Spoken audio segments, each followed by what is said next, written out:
رب اشرح لي صدري ويسر لي أمري واحلل عقدة من لساني يفقهوا قولي.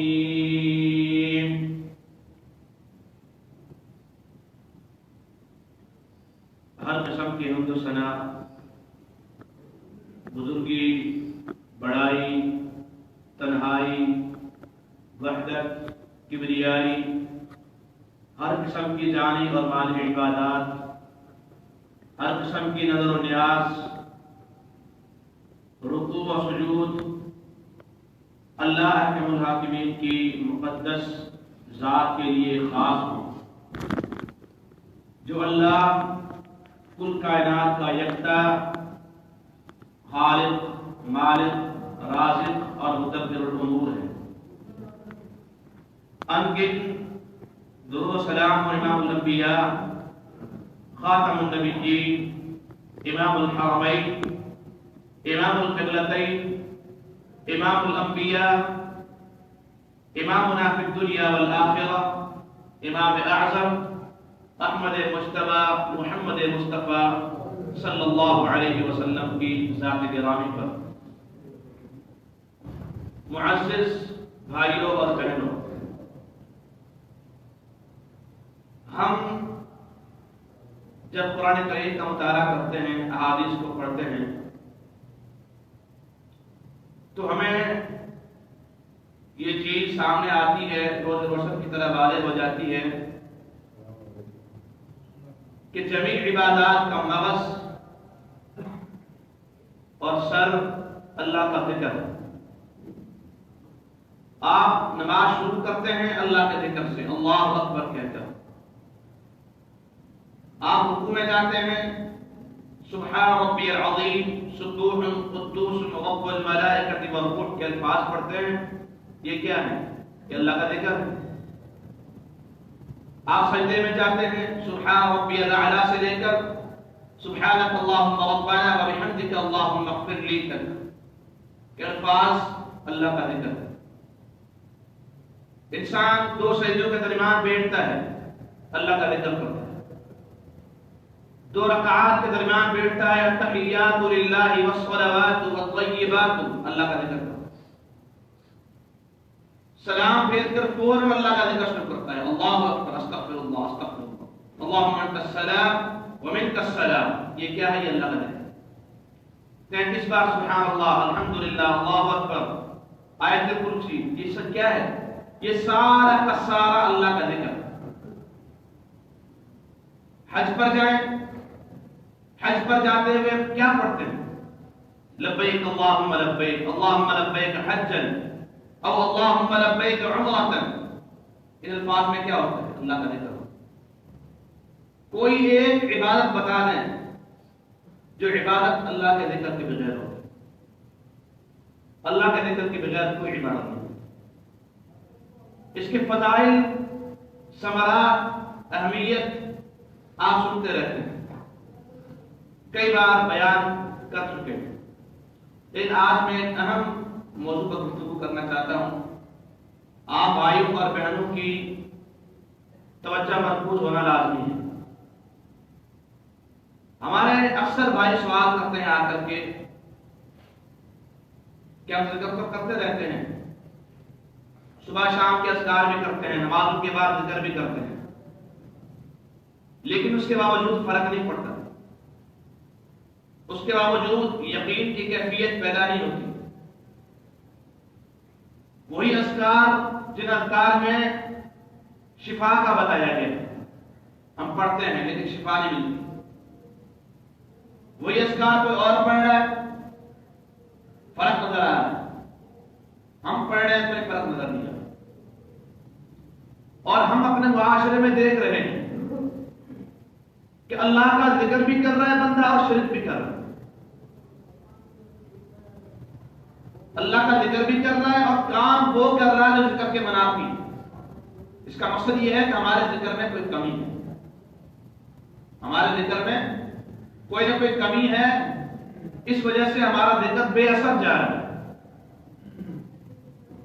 جو عقیدہ ہمارے ذکر میں ہے وہ عقیدہ ہمارے عمل میں نہیں ہے. جو سبق ہمارے ذکر میں ہے وہ سبق ہمارے عمل میں نہیں. یاد رکھیں کچھ اسباب ایسے ہیں جو اسباب ہمارے ذکر کو بے سود بنا دیتے ہیں، بیکار بنا دیتے ہیں. ہم ذکر بھی کر رہے ہوتے ہیں لیکن کوئی فائدہ نہیں ہوتا. ہم نمازیں پڑھ رہے ہوتے ہیں، اس میں دعائیں کر رہے ہوتے ہیں لیکن وہ دعائیں کسی فائدے کی نہیں ہوتی. تو ہمیں اس طرف توجہ دینے کی ضرورت ہے کہ ہمارے اندر کیا کیا کمی ہے، کیا کوتاہی ہے. آج میں ان چیزوں کا ذکر کرنے والا ہوں آپ کے سامنے. بل الانسان علی نفسہ بصیرۃ، انسان اپنے آپ کو جانتا ہے. اپنے اندر کمی کوتاہیوں کا ادراک جو انسان کو خود ہوتا ہے وہ کسی اور کو نہیں ہوتا. اور پھر آپ میں سے ہر انسان اپنے دل پر ہاتھ رکھ کر کے سوچتا جائے کہ کیا یہ جو چیزیں بتائی جا رہی ہیں کیا ان کی کمی میرے اندر موجود ہے. اگر موجود ہے تو اس کی اصلاح کیجیے. اور یقیناً میں یقین سے کہہ سکتا ہوں کہ اگر کوئی بندہ ان چیزوں کی اصلاح کر کے خود وہ عمل کر کے ذکر کرے گا تو اس کو کسی تنگ کرنے والی کی ضرورت نہیں پڑے گی،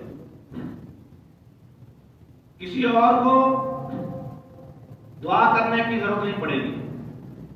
آپ کے ذکر کے اندر اللہ تعالیٰ وہ کیفیت ڈال دے گا، اللہ تعالیٰ وہ اثر پیدا کر دے گا جس اثر کے ذریعے آپ کی دعاؤں میں وہی کیفیت آ جائے گی جو انبیاء کرام کی دعاؤں میں آتی تھی.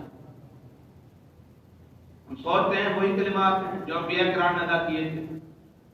اللہ تعالیٰ نوح علیہ السلام کے بارے میں فرماتا ہے فدعا ربہ انی مغلوب فانتصر. نوح علیہ السلام نے یہ کلمات کہے کہ اللہ میں کمزور ہوں تو میری مدد فرما دے. اللہ فرماتا ہے فتحنا علیہم فتحنا ابواب السماء بماء منہمر. اللہ فرماتا ہے ہم نے فوراً آسمان کے دروازے کھول دیے. فوراً پیغمبر نے دعا کی لا الہ الا انت سبحانک انی کنت من الظالمین. یہ کلمات چھوٹے سے کلمات ہیں پیغمبر نے کیے. فنجیناہ من الغم، اللہ فرماتا ہے ہم نے ان کو فوراً ان کے غم سے ان کی پریشانی سے نجات دے دی. وہی کلمات ہم پڑھتے ہیں اور ہم یہ کہتے ہیں کہ ان میں کوئی فرق نہیں آ رہا میری طبیعت کے اندر، میری زندگی کے اندر. تو لہذا ہم غافل ہیں ان چیزوں سے جن چیزوں کی وجہ سے ہمارے ذکر غافل جا رہے ہیں. ان میں سب سے پہلی وجہ یہ ہے کہ ہم اللہ کے ذکر کو محبت سے نہیں کرتے. اللہ تعالیٰ کے ذکر کو محبت سے نہیں کرتے. ہم اپنے کام کو کس طرح محبت سے کرتے ہیں، محبت سے جاتے ہیں. اللہ کے ذکر کو ہم نے ایک سمجھا ہوا ہے کہ بس یہ ڈیوٹی ہمارے اوپر ہے، بس جانا ہے مجبوراً. جس طرح کوئی بندہ جائے ہم اس طرح کر رہے ہوتے ہیں. شرط ہے اس کے اندر اللہ کی کہ اس ذکر کی محبت ہونی چاہیے، شوق سے پڑھے بندہ. والذین آمنوا اشد حبا للہ. اللہ فرماتا ہے کہ اہل ایمان جو ہیں ان کے دلوں میں اللہ کی محبت کوٹ کوٹ کر بھری ہوتی ہے. اور جو باطل کے لوگ ہیں، شیاطین کے پجاری ہیں، یحبونہم کحب اللہ، ان کی محبت غیر اللہ سے ایسی ہوتی ہے جس طرح اللہ سے ہونی چاہیے. غیر اللہ سے ان کو آپ دیکھیں غیر شرعی بتائے جاتے ہیں کہ یہ کام 1000 دفعہ کر لیں، یہ کام 500 دفعہ کر لیں. لگے ہوتے ہیں وہ کام نہیں چھوڑتے کہ میرے پیر کا دیا ہوا وظیفہ ہے، لازمی کیا ہوتا ہے لوگوں نے، نہیں چھوڑتے اس کو. حالانکہ غیر شرعی ہوتا ہے، اللہ کے پیارے پیغمبر سے ایک بار بھی کرنا ثابت نہیں ہوتا لیکن وہ کر رہے ہوتے. بعض تسبیحات ہوتی ہیں ان کے پاس جو تسبیح خاص کسی خانقاہ کی ہوتی ہے یا خاص سلسلے کی تسبیح ہوتی ہے. وہ تسبیح ہاتھ میں ہوتی ہے اور جو ان کے پیر نے کہا ہوتا ہے 1000 دفعہ یا 500 دفعہ یا 100 دفعہ اس کو وہ لازمی کرتے ہیں، اس کو فرض سمجھتے ہیں. آپ نے دیکھا ہوگا، ہم نے ایسے لوگوں کو دیکھا ہے. لیکن ہم ہیں کہ ہم ذکر کو اہمیت ہی نہیں دیتے. جو اذکار ہیں ان کو نہیں پڑھتے ہم. تو پہلی جو شرط ہے اس کے اندر وہ محبت ہے. اور دوسری شرط جو ہمارے اندر سے غائب ہے وہ یہ ہے کہ اس کا فہم نہیں ہے. ہمارا اذکار کا فہم ہونا لازمی ہے. ہم اگر پڑھ رہے ہیں اللہ اکبر تو پتہ ہونا چاہیے اللہ اکبر کا معنی کیا ہے. ہم اگر پڑھ رہے ہیں سبحان اللہ تو معنی پتہ ہونا چاہیے کہ اس کا معنی کیا ہے. ہمیں پتہ ہی نہیں ہوتا کہ ہم کیا پڑھ رہے ہیں. ایک بندہ رکوع سے اٹھتا ہے, رکوع میں کہتا سبحان ربی العظیم سبحان ربی العظیم, پاک ہے میرا زبان وہ رب جو عظیم ہے سب سے بڑا ہے, وہ پاک ہے. رکوع سے اٹھتا ہے سمع اللہ لمن حمدہ, جس انسان نے اپنے رب کی حمد بیان کی اللہ نے سن لیا. رب سنتا ہے بغیر کسی وسیلے کے. وہ رکوع سے اٹھ کر کے یہ کلمات کہہ رہا ہے سمع اللہ لمن حمدہ, جس نے اپنے رب کی حمد بیان کی اللہ نے سن لی. اور جب یہ مسجد سے باہر نکلتا ہے کہتا ہے اللہ ہماری سنتا نہیں بزرگوں کی موڑتا نہیں. وہ جو 5 ٹائم نمازوں میں کہہ رہا ہے کہ سمع اللہ لمن حمدہ, اللہ نے سن لیا, اللہ سنتا ہے. فوراً عقیدہ چینج ہو گیا, مسجد سے باہر نکلا عقیدہ چینج ہو گیا. وجہ کیا ہے؟ اس کو پتہ ہی نہیں سمع اللہ لمن حمدہ کا معنی کیا. اس نے کبھی غور ہی نہیں کیا کہ ان الفاظ سے ثابت کیا ہوتا ہے, ان الفاظ کا معنی کیا ہے. یقین کریں اگر ہم الفاظ پر غور کر لیں, فکر کر لیں تو ہمارا عقیدہ صحیح ہو جائے گا. اللہ تعالیٰ قرآن کریم میں بار بار فرماتا ہے وَلَقَدْ يَسَّرْنَا الْقُرْآنَ لِلذِّكْرِ فَهَلْ مِن مُدَّكِرٍ, هَلْ مِن مُدَّكِرٍ, ہے کوئی سمجھنے والا, ہے کوئی سمجھنے والا, سمجھو اس کو. اللہ نے کیا فرمایا الذين يذكرون الله قياما وقعودا وعلى جنوبهم ويتفكرون في خلق السماوات والارض. اللہ کے بندے وہ ہیں جو اللہ کا ذکر کرتے ہیں, صبح شام ذکر کرتے ہیں, بیٹھے ہوئے لیٹے ہوئے ہر حال میں اللہ کا ذکر کرتے ہیں اور غور و فکر کرتے ہیں. غور و فکر, ہمارے ذکر میں غور و فکر شامل ہی نہیں ہے. ہم نے کبھی سوچا جو نماز میں پڑھتا ہوں اللہ اکبر کہتا ہوں, اس کا معنی کیا ہے؟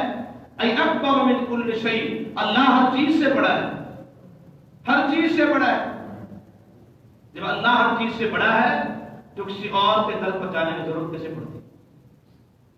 اس لیے پڑتی ہے کہ ہمیں پتہ ہی نہیں کہ اللہ اکبر کا معنی کیا ہے. تو فہم شرط ہے. سب سے پہلے انسان کو علم ہونا چاہیے اور اس کے بعد اس پر عمل کرے. العلم قبل القول والعمل. امام بخاری رحمہ اللہ نے باب باندھا ہے کہ عمل کرنے سے پہلے, اس بولنے سے پہلے اس کا فہم ہونا چاہیے, اس کا علم ہونا چاہیے. اللہ رب العالمین نے جن جن چیزوں کو ہمارے پر اتارا ہے, فرض کیا ہے, جب تک سمجھ کر نہیں پڑھیں گے اس کا کوئی فائدہ نہیں. اللہ رب العالمین نے جو کلمہ ہمارے پر فرض کیا ہے, جو پڑھ کر ہم مسلمان ہوتے ہیں, اللہ کے پیغمبر نے کیا فرمایا؟ جس انسان نے لا الہ الا اللہ پڑھا صادقا بقلبہ وهو يعلم انه لا الہ الا اللہ, جس انسان لا الہ الا اللہ پڑھا لیکن اس صدق قلب سے وہ جانتا ہے کہ اللہ کے علاوہ کوئی معبود نہیں ہے, اس بات کو جان کر پڑھتا ہے, دخل الجنہ, وہ جنت میں داخل ہوگا. علم شرط ہے اس کا, اس کی معرفت شرط ہے, لیکن ہمیں اس کی معرفت نہیں ہوتی. ہم پڑھ رہے ہوتے ہیں اللہ اللہ اللہ اللہ, لا الہ الا اللہ کو 1000 بار پڑھ لیتے ہیں, ہمیں پتہ نہیں ہوتا کہ یہ جملہ ہم سے مطالبہ کیا کر رہا ہے. اور ہم میں سے ہر انسان مرد اور عورت اپنے آپ کو دیکھے کہ میں نماز اللہ اکبر سے لے کر سلام تک پڑھتا ہوں, کیا اس پوری نماز کا ترجمہ مجھے آتا ہے؟ ترجمہ نہیں آتا ہمیں. اسی وجہ سے ہم غافل ہوتے ہیں, ہم ایک چیز کو پڑھ رہے ہوتے ہیں سبحان اللہ سبحان اللہ سبحان اللہ, پتہ ہی نہیں کیا پڑھ رہے ہیں, اور اتنا جلدی جلدی پڑھ کے ہم پورا کر لیتے ہیں. جب غور و فکر نہیں ہوتا, ترجمہ, اس کی تشریح کیا ہے, اللہ سے مطالبہ کیا کر رہا ہے, اس کا ہمیں پتہ نہیں ہوتا, تو اس کا کوئی فائدہ نہیں. اللہ کے پیارے پیغمبر صلی اللہ علیہ وسلم صحابہ کرام کو دعائیں سکھاتے تھے, تو صحابہ کرام ان دعاؤں کو اپنے دل سے ادا کرتے تھے, زبان سے نہیں. دل سے ادا کرنا. اور وہ جو انسان دل سے ادا کرتا ہے وہ اللہ سے ڈائریکٹ دعا ہوتی ہے. اور جو آپ زبان سے پڑھ رہے ہوتے ہیں اور کچھ پتہ نہیں کہ میں اللہ سے مطالبہ کر رہا ہوں یا کیا کر رہا ہوں، اس کا کوئی فائدہ نہیں. اسی لیے ہمارے بھائیوں نے زور لگایا ہوا ہے کہ قرآن کریم کو معنی سے نہیں پڑھنا. معنی سے پڑھو گے گمراہ ہو جاؤ گے. اللہ کے پیغمبر کی حدیث کو معنی سے نہیں پڑھنا، معنی سے پڑھو گے گمراہ ہو جاؤ گے، کیونکہ ان کو پتہ ہے کہ جو بھی انسان ترجمہ پڑھے گا وہ ہدایت پر آ جائے گا، اس کو عقیدہ سمجھ میں آ جائے گا. جس نے معنی پڑھ لیا، ترجمہ پڑھ لیا، وہ قرآن پڑھتے ہوئے اس بات پر جائے گا. اس میں اللہ نے فرمایا ہے وَقَالَ رَبُّكُمُ ادْعُونِي أَسْتَجِبْ لَكُمْ. تمہارا رب یہ کہتا ہے ڈائریکٹ مجھ سے دعائیں کرو، میں قبول کروں گا. وہ اس پر جائے گا. تو کیسے ہوگا کہ مسلمان اس آیت پر جائے اور اس کے بعد کسی پیر، کسی فقیر، کسی میر، کسی وڈیرے، کسی بزرگ، کسی شہنشاہ کو وسیلہ بنائے؟ ہو ہی نہیں سکتا. جب مسلمان اس آیت کو پڑھ لے، جب قرآن کریم پڑھے گا، اس آیت پر جائے گا ان الذین تدعون من دون اللہ عباد امثالکم. لوگوں، اللہ کو چھوڑ کر تم جس کو پکارتے ہو، جن کو وسیلہ بناتے ہو، وہ تم جیسے انسان ہیں، تم جیسے بندے ہیں. فادعوهم فليستجيبوا لكم ان كنتم صادقین. اگر تم سچے ہو تو یہ تمہیں جواب کیوں نہیں دیتے؟ تمہیں جواب کیوں نہیں دیتے؟ ولا يشعرون ايام يبعثون. جن کی قبروں پر جا جا کر تم دعائیں کرتے ہو، ان کو وسیلہ بناتے ہو، ان کو یہ بھی نہیں پتا کہ ان کو قبر سے کب اٹھایا جائے گا. ان کو یہ بھی نہیں پتا قبر سے کب اٹھایا جائے گا. اموات غیر احیاء. وہ خود مردہ ہے، زندہ بھی نہیں. ان کو قبر تک تم لے گئے ہو، ان کو دفن تم نے کیا ہے، غسل تم نے دیا ہے. اتنے مجبور تھے کہ اپنے کپڑے بھی اتارنے پر قادر نہیں تھے، تم نے ان کے کپڑے اتارے. اتنے مجبور تھے، اتنے مجبور تھے کہ چل کر قبرستان تک نہیں گئے، تم نے چارپائی پر اٹھایا اور دفن کرنے کے بعد مٹی ڈالنے کے بعد تمہارے اوپر وہ خالق کیسے بن گیا، تمہارا وسیلہ آگے پہنچانے والا کیسے بن گیا.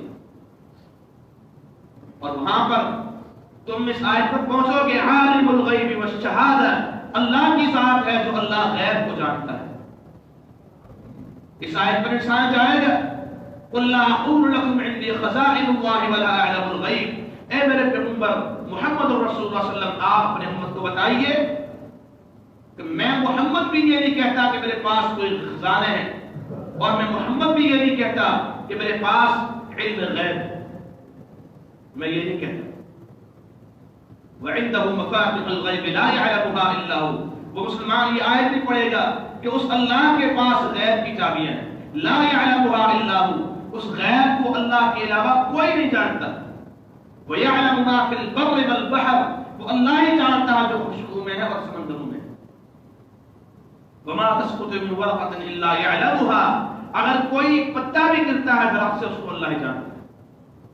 ولا حبة في ظلمات الارض. اور اندھیروں کے اندر، جہاں تاریکی ہے، اندھیرا ہے زمینوں کے اندر، وہاں پر کوئی ایک دانہ بھی ہوتا ہے، اس کو اللہ جانتا ہے. کہ مسلمان اگر یہ آیتیں پڑھ لے تو یہ آیتیں ترجمے سے پڑھ لے، اس کے بعد کیا وہ کسی اور کے در پر جائے گا، کسی کو وسیلہ بنائے گا؟ نہیں کرے گا. اسی لیے زور لگایا ہوا ہے کہ قرآن نہیں پڑھنا، گمراہ ہو جاؤ. اللہ کہتا ہے کہ یہ کتاب قرآن کریم نے اتاری ہے نصیحت کے لیے، سمجھنے کے لیے. فہل من مدکر، ہے تو سمجھنے والا. تو غور و فکر کرنا، سمجھ کر پڑھنا، اس کے معانی کو سمجھنا، یہ اہم. جب تک ہمیں معانی کا سمجھ نہیں ہوگا، مفہوم کا سمجھ نہیں ہوگا، اس وقت تک ہمارے لیے قرآن کریم کا پڑھنا، ذکر و اذکار کرنا، نماز پڑھنا، جو روحانی کیفیت ہے وہ ہمیں حاصل نہیں ہوگی. اس کی صرف عادات ہیں جن عادات کو ہم پورا کرتے ہیں. اور تیسرے نمبر پر یہ ہے کہ ہماری ان اذکار کے اندر احسان نہیں ہوتا. احسان کیا ہے؟ احسان کی تعریف اللہ نے یہ فرمائی اللہ کے پیغمبر نے، وَالْإِحْسَانُ أَن تَعْبُدَ اللَّهَ كَأَنَّكَ تَرَاهُ فَإِن لَّمْ تَكُن تَرَاهُ فَإِنَّهُ يَرَاكَ.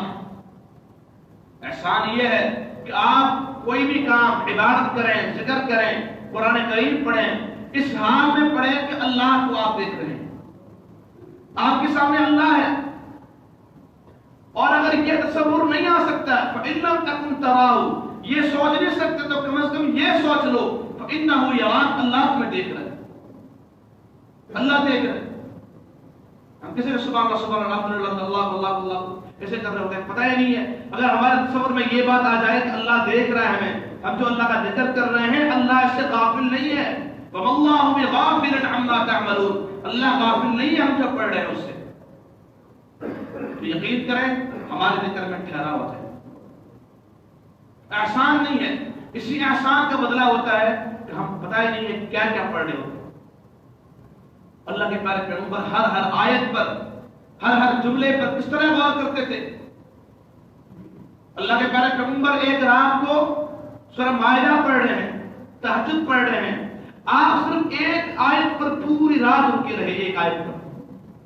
وہ آیت کیا ہے؟ ان تعذبهم فانهم عبادك وان تغفر لهم فانك انت العزيز الحكيم، کہ عیسیٰ علیہ السلام سے اللہ پوچھے گا قیامت کے دن، یہ آیات پڑھتے ہیں، اذ قال اللہ یا عیسی ابن مریم، جب اللہ کہے گا اے مریم کے بیٹے عیسیٰ، انت قلت للناس اتخذونی، کیا تو نے کہا تھا ان لوگوں سے اتخذونی و امی الہین من دون اللہ، کہ مجھے اور میری ماں کو بھی اللہ بنا لو، کیا تو نے کہا تھا؟ حالانکہ اللہ کو پتا ہے کہ عیسیٰ نے نہیں کہا تھا، لیکن اللہ ان لوگوں کے اوپر، ان مشرکوں کے اوپر حجت قائم کرنے کے لیے ان کے معبودات کو بلائے۔ اللہ اکبر۔ سورہ یونس میں اللہ نے فرمایا کہ جو جس کی عبادت کرتا ہے اللہ اس کے معبود کو اس کے سامنے بلائے گا قیامت کو۔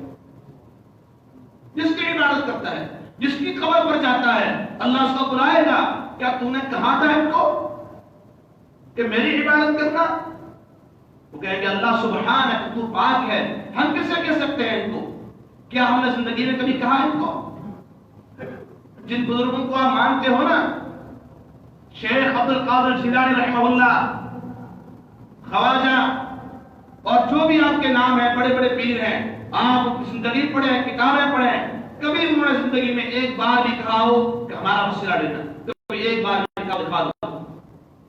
بنیاد الطالبین ہمارے پاس موجود ہے لائبریری کے اندر، شیخ عبد القادر جیلانی رحمہ اللہ کی مشہور کتاب ہے، انہوں نے زندگی میں ایک بار بھی کہا ہو کہ میرے جانے کے بعد میرے نام سے یہ خرافات کرنا، میرے گیاریاں کرنا، میرے نام سے وسیلے بنانا، کبھی ایک بار بھی کہا ہو؟ انہوں نے نہیں کہا، لیکن اللہ تعالیٰ حجت قائم کرنے کے لیے ان کو بلائے گا مشرکین کے سامنے۔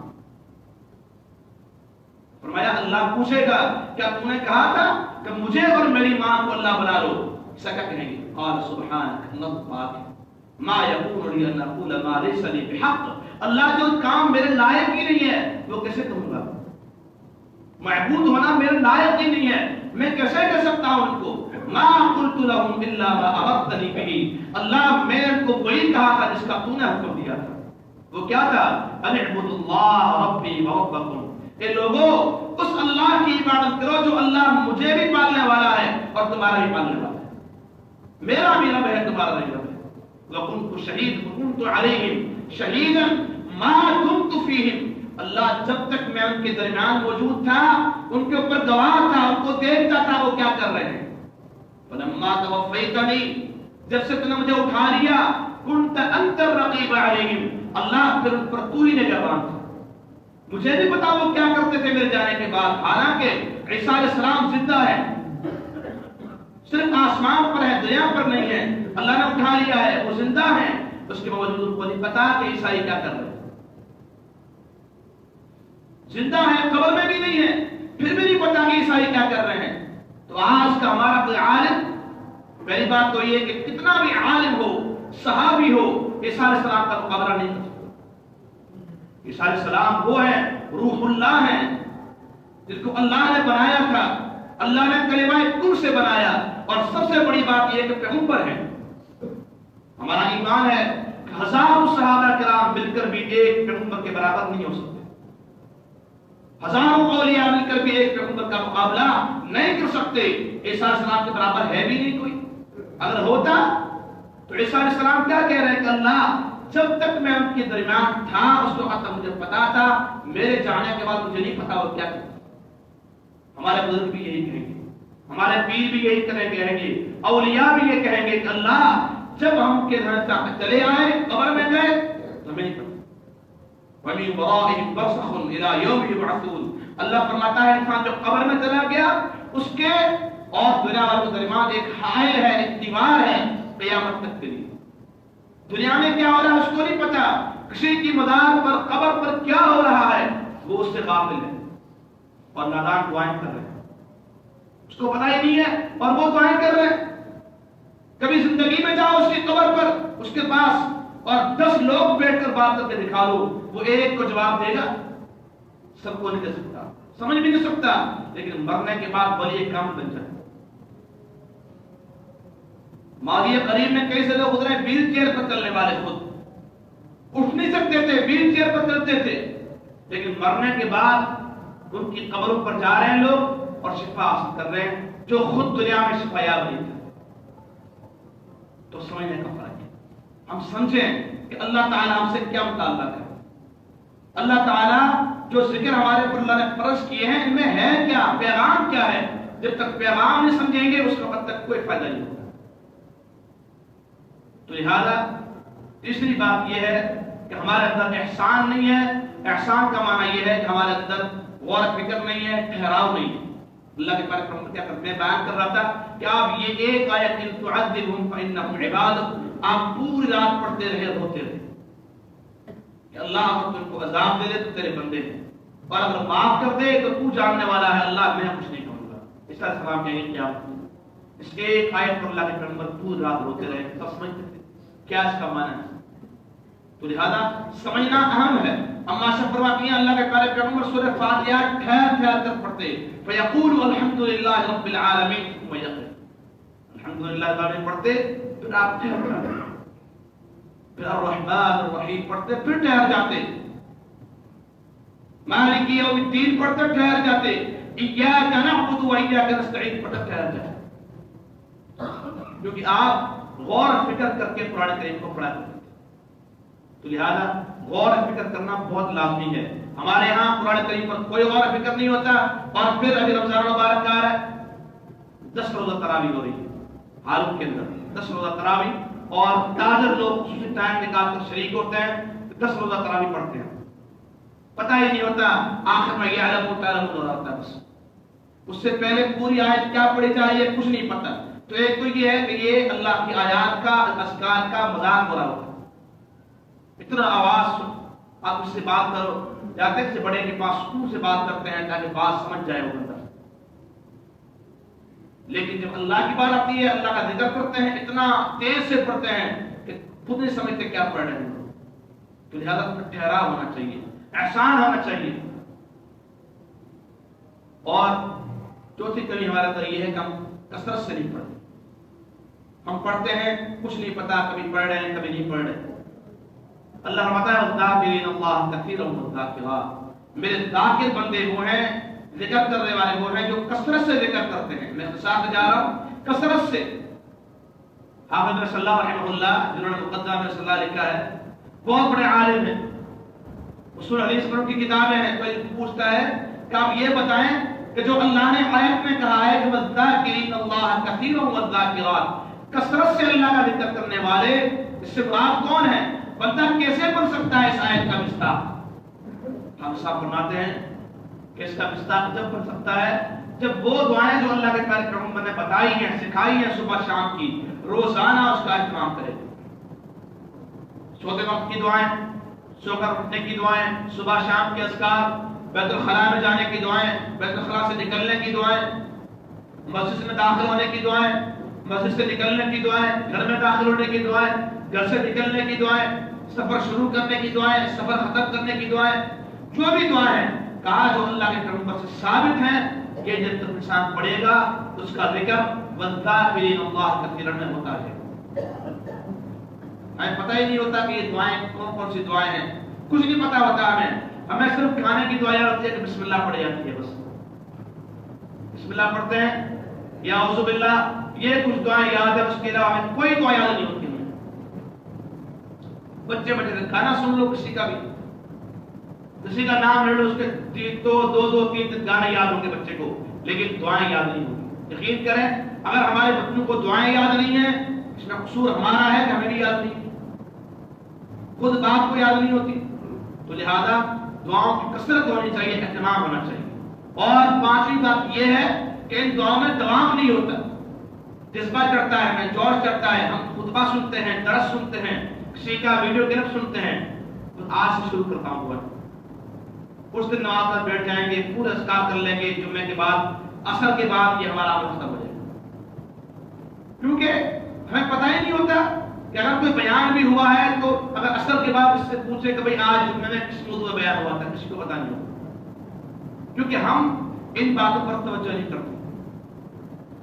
لیکن اگر کسی سے یہ پوچھا جائے کہ 4 سال پہلے فلاں فلم جو ریلیز ہوئی تھی اس میں کیا کیا مضمون تھا، سارا بتا دے گا، سارا بتا دے گا. کیونکہ ہماری توجہ وہاں ہوتی ہے یا ہماری توجہ نہیں. کتنے خطبات ہوتے ہیں، دروس ہوتے ہیں، محفلیں ہوتی ہیں، ہمیں نہیں پتا کہ کیا بات ہو رہی ہے کیا نہیں ہو رہی. ہم آتے ہیں فرض پورا کرنے کے لیے آتے ہیں، چلے جاتے ہیں. فرض کو پورا نہیں کریں، آپ اس کو دوام کریں. کیونکہ جب تک کسی بھی کام میں دوام نہیں ہوگا، ہمیشگی نہیں ہوگی، اس کا کوئی فائدہ نہیں. اللہ کے فرماتے ہیں کہ خیر الاعمال الی اللہ ادومها وان قل. اللہ کے ہاں محبوب عمل وہ ہے جو ہمیشہ کیا جائے، تھوڑا ہی کیوں. آپ اگر 10 بار سبحان اللہ، 10 بار الحمدللہ، 10 بار اللہ اکبر ہر روز نماز کے بعد پڑھتے ہیں، وہ اس 100 بار سے بہتر ہے جو ہفتے میں ایک بار پڑھتے ہیں. آپ قرآن کریم کی 3 آیات 2 آیات اگر روز پڑھتے ہیں، وہ اس ایک سپارے سے بہتر ہے جو آپ ایک مہینے میں ایک دن قرآن کھولتے ہیں، ایک سپارہ پڑھ لیتے ہیں پھر قرآن کھولتے نہیں ہیں. وہ اس سے بہتر ہے. اللہ چاہتا ہے کہ عمل تھوڑا والا کرو لیکن روزانہ کرو، ہمیشہ کرو. ہمارے اذکار میں دوام نہیں ہوتا. کبھی کارڈ مل گیا، جوش کر کے آپ نے پورا کارڈ پڑھ لیا، ہم نے دیکھ دیکھ کے، لیکن پھر ہم اس کو ہمیشہ کنٹینیو نہیں کرتے. تو میرے بھائیوں، جب تک ہم اس عمل کو کنٹینیو کریں گے، ہمیشہ نہیں کریں گے، اس وقت تک کوئی فائدہ نہیں ہوگا. تو عمل میں دوام لازمی ہے دلوں کے اندر. جو دعائیں ہم فرض کر لیں اپنے اوپر کہ یہ دعائیں ہیں، فلاں فلاں دعائیں ہیں جو میں نے روزانہ صبح کے ٹائم پر پڑھنی روزانہ. اور پھر آپ دیکھنا اللہ تعالیٰ کس طرح سرور فرماتا ہے، دل کا سکون کس طرح آتا ہے جب آپ روزانہ کرتے ہیں. اور آج آپ اتنے ساتھی بیٹھے ہوئے ہیں، بھائی بہنیں سب دیکھ لیں، ہر کسی کا حال یہ ہو سوائے کسی ایک کہ ایک نماز کا ذکر کر لیے، ایک نماز کے بعد والے دوسرے کے نہیں کریں گے، 2 نمازوں کے کر لیے 3 کے نہیں کریں گے، ہفتے میں ایک دن ذکر کر لیا صبح شام کا، پورا ہفتہ نہیں کریں گے. یقین کریں یہی ہمیں اندر کمی کوتاہی ہے جس وجہ سے ہمارے ذکر میں کوئی سود نہیں ہوتا، کوئی سرور نہیں ہوتا. اور 7ویں نمبر پر یا 6ویں نمبر پر یہ بات بھی ہے کہ ہمارے ذکر کے اندر یقین نہیں ہوتا. ہم پڑھ رہے ہوتے ہیں، اللہ اکبر پڑھ رہے ہوتے ہیں، اللہ میری مدد فرما، یہ جملے پڑھ رہے ہوتے ہیں، لیکن ہمیں یقین نہیں ہوتا، پتہ نہیں ہوگا بھی یا نہیں ہوگا. اللہ کے فرماتے ہیں کہ ادعوا اللہ وانتم موجبون فی الاجابہ موقنون فی الاجابہ. تم اس انداز میں اللہ سے دعا کرو، اللہ کا ذکر کرو کہ تمہیں یقین ہو کہ اللہ پورا کرے گا. اس کو یقین ہو.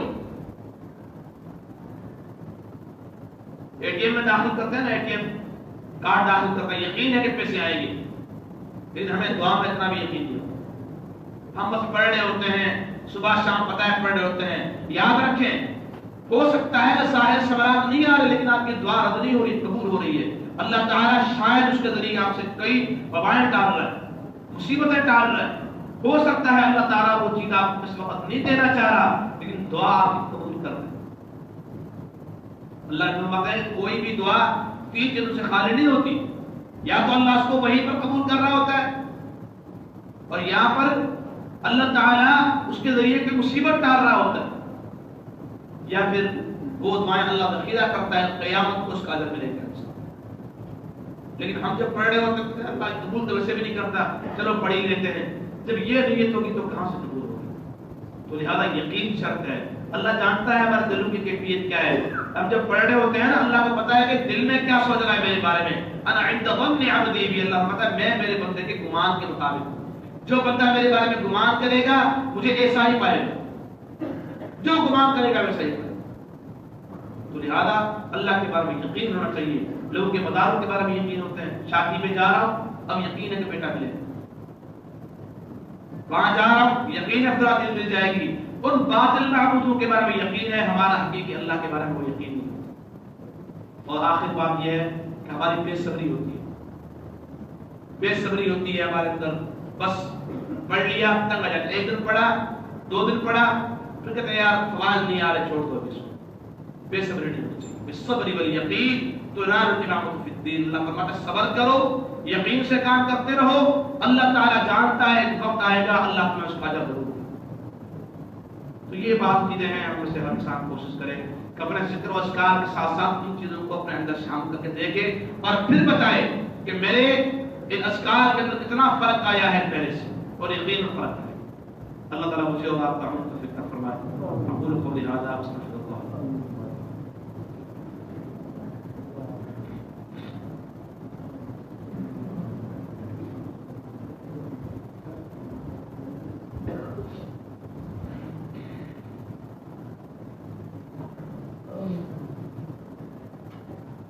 إن الحمد لله نحمده ونستعينه ونستغفره ونعوذ بالله من شرور أنفسنا ومن سيئات أعمالنا. من يهده الله فلا مضل له ومن يضلل فلا هادي له. وأشهد أن لا إله إلا الله وحده لا شريك له وأشهد أن محمدا عبده ورسوله. اللهم صل على محمد وعلى آل محمد كما صليت على إبراهيم وعلى آل إبراهيم إنك حميد مجيد. اللهم بارك على محمد وعلى آل محمد كما باركت على إبراهيم وعلى آل إبراهيم إنك حميد مجيد. سوال کسی نے کیا ہے کہ وضو کرتے ہوئے اذان کا جواب دینا ضروری ہے یا نہیں ہے. بہرحال وضو جو طے کر رہا ہوتا ہے پاک جگہ ہوتی ہے تو وہاں پر انسان اذان کا جواب دے سکتا ہے. اور ویسے بھی وضو ایک عمل ہے اور اذان کا جواب دینا ایک قول ہے. قول اور عمل دونوں ساتھ ہو سکتے ہیں, کوئی مسئلہ نہیں. وضو بھی کر رہا ہے انسان اور ساتھ ساتھ جہاں کلمات آ رہے ہیں وہاں پر اگر جواب دے رہا ہے اس میں کوئی منع نہیں ہے. کوئی اس میں کیونکہ حدیث میں آتا ہے کہ عجیب جب آپ اذان سنو تو وہاں پر اس کا جواب دو, سوائے وہ جگہ جو ناپاک ہوتی ہے جب واش روم میں ہے یا کیا تو وہاں پر نہ دے, باقی ہر جگہ پر آپ اس کا جواب دے سکتے ہیں. اور وضو کرنے کے علاوہ بہت ساری ہمیں جگہ ملتی ہیں, ٹائم ملتا ہے, لیکن ہم جو ہے وہ اس سوال سے خودے کا شکار ہوتے ہیں, جواب دینا چاہیے.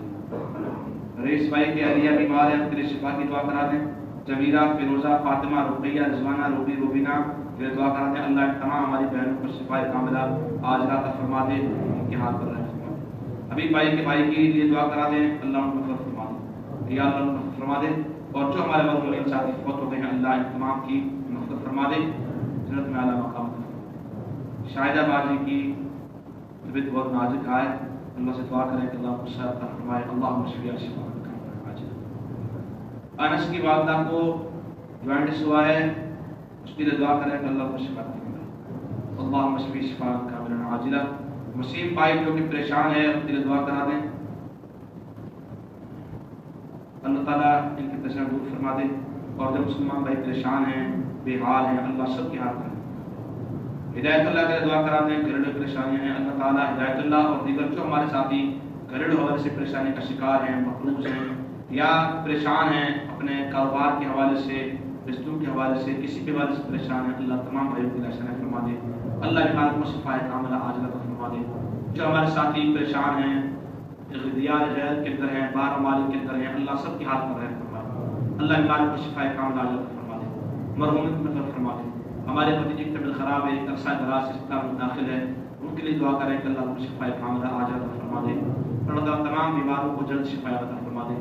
ربنا تقبل منا انك انت السميع العليم وتب علينا انك انت التواب الرحيم. صلی اللہ علیہ وسلم.